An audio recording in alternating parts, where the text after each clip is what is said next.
Magaling ba o madiskarte lang talaga? Sa panahon nga ngayon ay marami na tayong nakikitang magagaling na street bowlers ang nagpapamalas ng husay sa social media. Parang ganito rin yung mga nakikita natin sa mga liga, mapasangkuni ang kabataan man yan, interbarangay o interkuliglig sa piyestahan.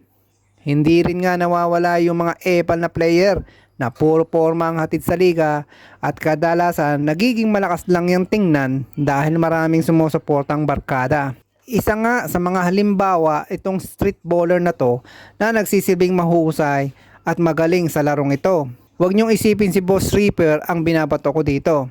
Halimbawa lang siya sa kanyang kaanyuhan na maraming katulad nito. Makikita mo nga sa maliliit at malalaking liga, may mga player talaga tayo na masakit sa mata.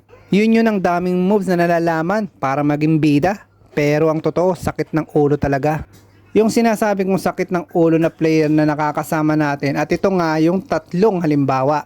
Una na nga dyan, kapag sasali na ng liga ang team, hirap magdesisyon, gusto pang maraming push para isama sa pagpapalista.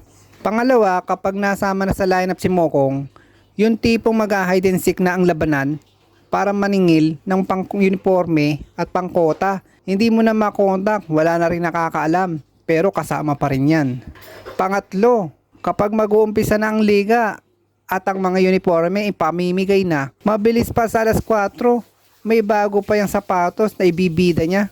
Pero ang masama nga pa nga nito, hindi na naalala yung pangbayad ng jersey at pangkota kasi namumulaklak na naman ang mga salita niya sa mga patropang pangako niya. Kaya sa susunod, isip-isipin yung pumili ng pyesa kung talaga bang deserve niyang malibre sa buong liga.